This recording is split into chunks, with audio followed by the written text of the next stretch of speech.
All 45 U.S. presidents are forced to fight to the death.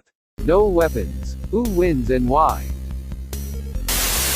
Grover Cleveland. Because there are two of him and one of everyone else. It's a classic numbers game.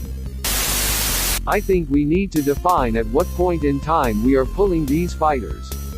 Peak point in life, toss-up between Washington, Andrew Jackson, or Lincoln. Peak point during their presidency, Teddy Roosevelt or Andrew Jackson. Current state, Obama. Jimmy Carter, hold my peanuts. So here's the brackets based on the comments. T. Roosevelt 1B. W. Taft 8A. Jackson 2B. 4 FDRs 7A. Lincoln 3B. U. Grant 6G. Washington 4B.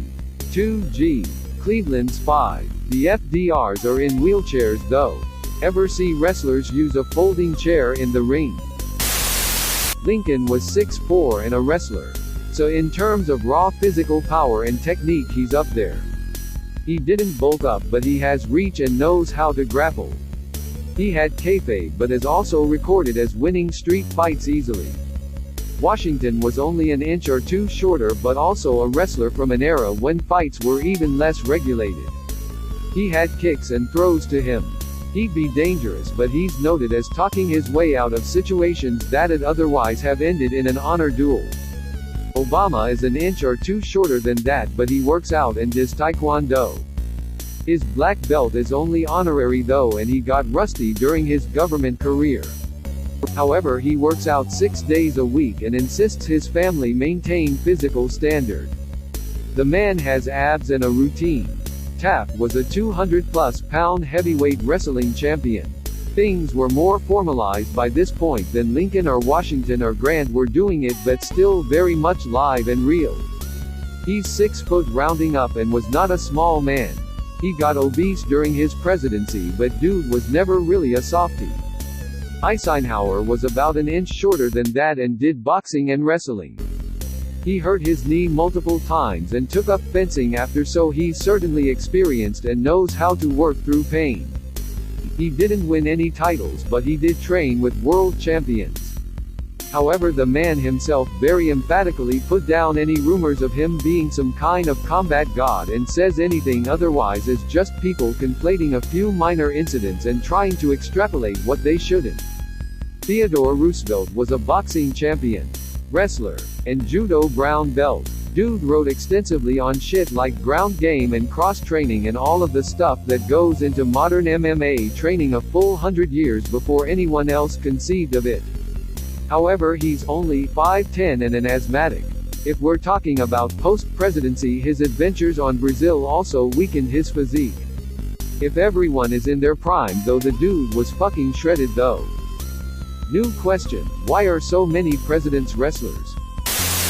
I feel like we forget old George Washington was a legit war hero and led his troops from the front lines. Dude was also like 6 feet 2 inches which was gigantic for the time. Plus none of the others would want to be the guy who killed Washington. Lincoln or Teddy Roosevelt. Andrew Jackson deserves a nod as well. Not too many presidents have needed to be restrained from beating a would-be assassin to death. Came to say this lineup. Lincoln was a fucking giant of a man. Teddy had balls with their own gravitational field. And Jackson managed to rally a pirate army to fight the British for New Orleans. George Washington. He was unkillable. He had 3 horses shot from under him. And people behind him were shot. If there is a God, he's on my boy Georgie's side. Teddy Roosevelt. Even if every other president had a gun, he'd take a few shots, mock them for shooting him, and proceed to kick their asses with his bare fists. ... How does one procure bare fists? Asking for a friend. Right to bear arms? Where do you think they got that from? Good old Teddy Bear himself, that's who. Indeed. The bare fists go along with the bare arms. I would have thought that's clear. It's the implication. Teddy Roosevelt got shot and gave a speech. Punched a guy out in bar fight. Andrew Jackson, the Chuck Norris of presidents. Does that mean there are 2 Grover Clevelands in this battle royale, or does he do X2 damage to everyone? He just has one respawn. Jackson. No doubt. He was shot in a duel during which he gave the opponent first shot. He said fuck it. You can shoot first. I'll wait. And the dude shot him. Then he shot and killed the guy. Jackson carried that bullet around in his body for 19 years. He walked it the fuck off. He was also the first president to have an assassination attempt. A guy walked up to him with 2 pistols and both of them misfired. Jackson then beat the man senseless with his cane.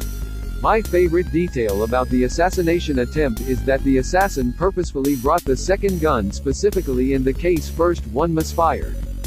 And then they both misfired anyway. Jackson, luck plus 10. Buchanan, the only bachelor of the group, wins as all the other presidents' wives will not allow their husbands to participate in such tomfoolery. FDR. No one pays attention to the cripple in the wheelchair. So they leave him for last and then watch he throws pocket sand in his cousin Teddy's eyes and runs over his neck when he falls to the ground. Incapacitated.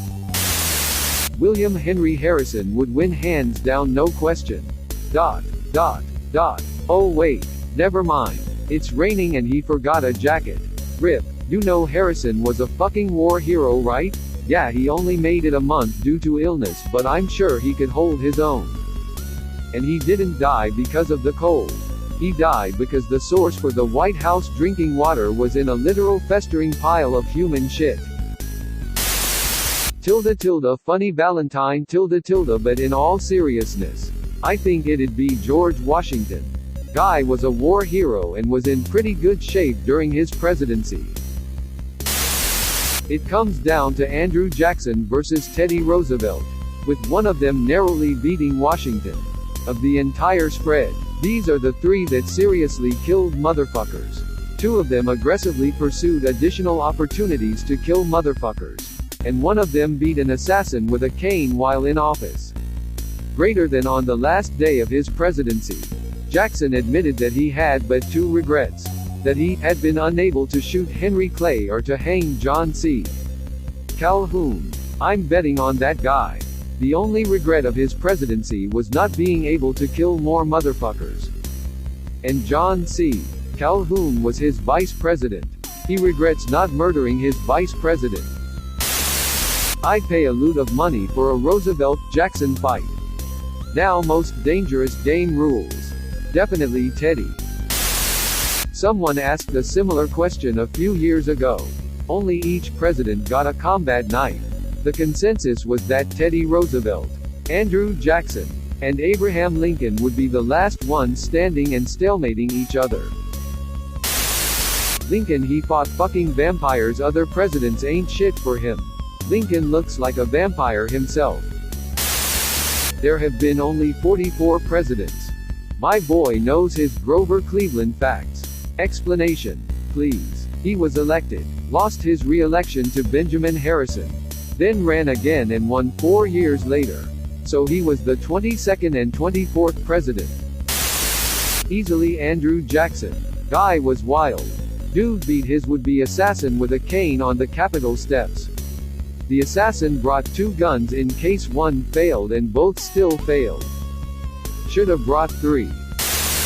Probably Gerald Ford. He turned down offers from the Detroit Lions and the Green Bay Packers. He also played basketball and coached boxing. Can't believe I had to find this so far down. He's hands down the strongest and most athletic president we've ever had. Jokes aside, he's the obvious pick. Chevy Chase having a famous skit making fun of a few trips seems to be his only weakness. Tap. Pure mass. Nah man.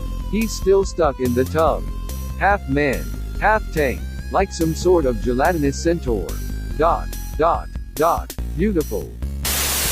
Jimmy Carter negotiates peace and outlives everyone. The long con. This is hilarious, but seriously, ya boy is either so zen that his corporeal body cannot expire, or there's something in those peanuts. ... Teddy Roosevelt, he got shot during a speech. stopped people from treating him. Finished the goddamn speech, and he allowed himself to be treated. Mad lad.